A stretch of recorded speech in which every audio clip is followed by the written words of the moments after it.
Page 28, Rondalla Aragonesa. And I'm sure I massacred that real good. Again, it's Spanish by a Spanish composer.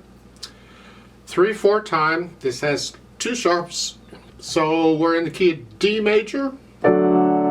Make sure you can do the D major scale. You should be able to do the scale on any of the stuff we've done. C major, G major, D major. Yeah. At least one octave up and down. I got videos on these scales. Do everything I tell you. The accents and the wrist flexing and all the whole bit on there. Let's take this one hand at a time. Make sure we got the... Rhythm-wise is a bunch of quarter notes and eighth notes. I think we can handle it. But we're moving around some, and I have some suggestions to make on fingering. So starting here. Don't forget the F sharp there. 1 and 2 and 3 and 1 and 2. 1 and 2. You do that again.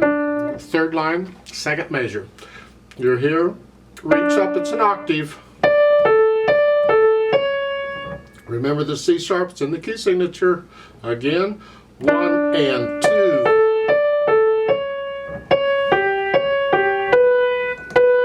Now if you don't want to put a thumb on the F sharp, then on the B, the second B, go 4.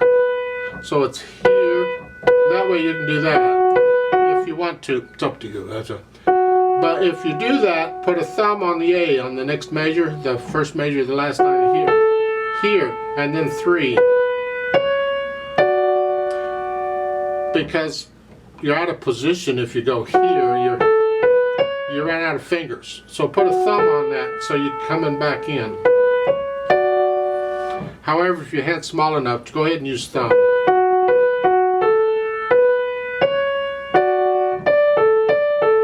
And on these eighth notes, I'm rocking the hand back and forth. I'm just kind of walking from one finger to another on the piano, just shifting the weight.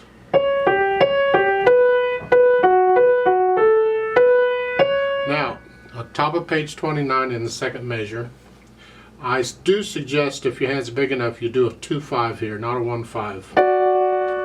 Because you need a thumb available for the next beat here. Now, you had the same thing at the bottom of page 28, second measure here. You can do a 2/5 there if you want to, but it's not as important because you're staying up here. But at the top of page 29, you're coming down here. So it is kind of important to do a 2/5 there. Because I don't like doing a thumb and a thumb again. That's a little dangerous. Sometimes you have to, but would prefer not to, so let's not if you can help it. Yeah, I got really small hands and you can't reach that. You probably can't reach an octave either, but if you can, then do that. Left hand, well, you just got the chords. 2, 3, 1, 2, 3, 1, 2. Bottom of page 29. Well, let's start with the third line on page 29. You're here, 2, 1, and a C sharp. I do a 4 here on the C sharp. You can use fifth if you want to. 2, 3, and then a C natural. And you need the natural sign there because it's a C sharp according to the key signature. Yeah. And then going on, it's a G now. You're moving the hand down here, and then I 4 here, and then an A. And if you can, do a 2, 3. If you can't, then you got to do that. Depends on how big your hands are. And then I do a 3, 1 because I'm about to come down here. And I'm not moving my hand as much because they're fingering you're here, and then you're going to come up here, and then you come down. You have rest, you have time. I just don't like moving my hand anymore, and I have to. So I finger it that way. So I do a 2, 3, and then a 3, 5. So I catch both of those in the same hand position. And then I just move down for the last one. You decide on the fingering. If it's different than the book, pencil it in and stick with it. Or your teacher will decide for you. Here at the beginning, both hands. 1 and 2. 1 and 2 and 1. For the most part, that's the piece.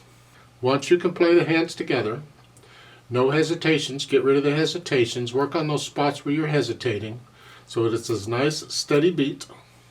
Then we'll put in the articulation. That's the staccatos, legatos, accents, whatever.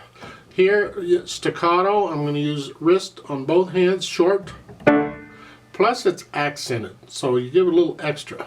Both hands.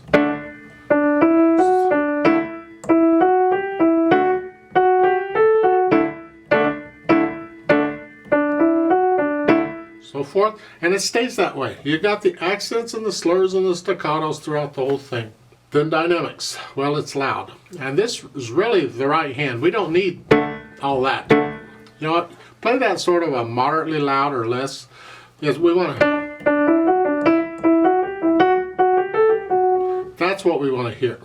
I don't agree with putting accents on loud, but these accents are important. So yeah, do it.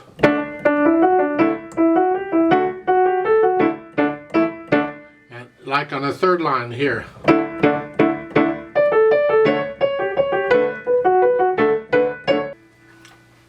They're important, so put in the accents. Speed, well, allegro is fast, but it's got to be accurate, it's got to be controlled.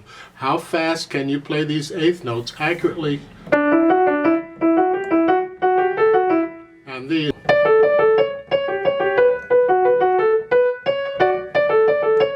Whatever you can do those accurately, that's your allegro.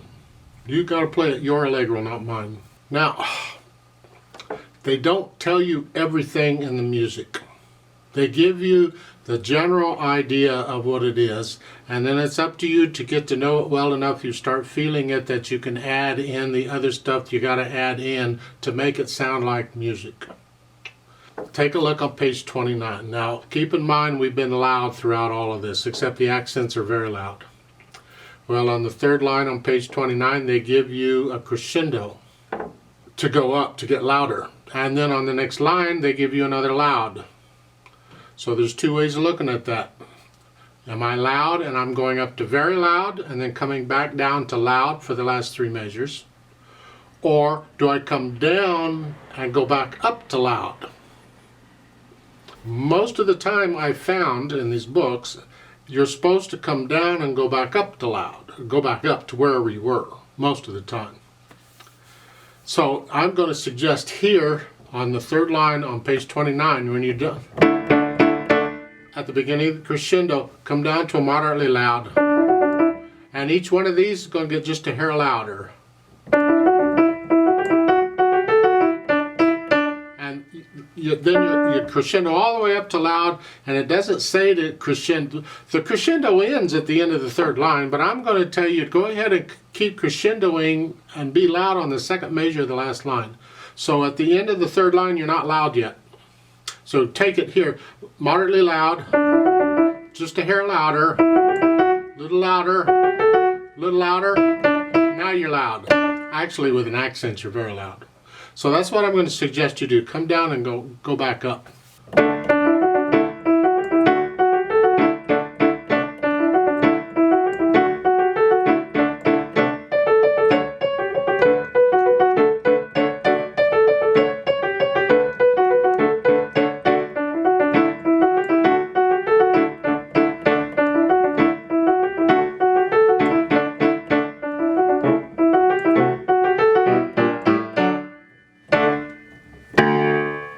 I'd like to play it with you very slowly to double check the notes and everything. I'm not going to do any dynamics, just notes and rhythms. I will do the staccatos and the accents. So I'll play the accented notes a little louder than the others.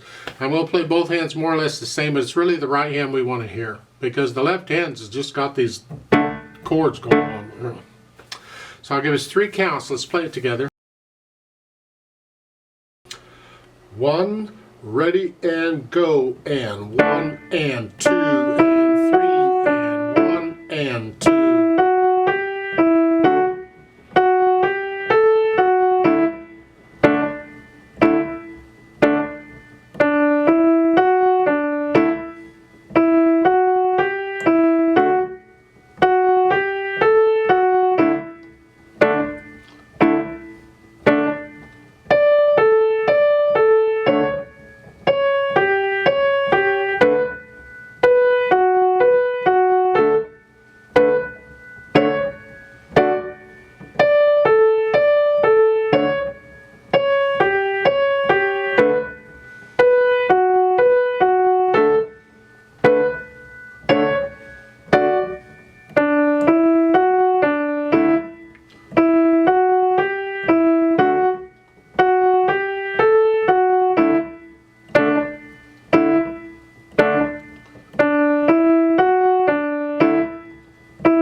2, 3, 2, 3, 2, 3,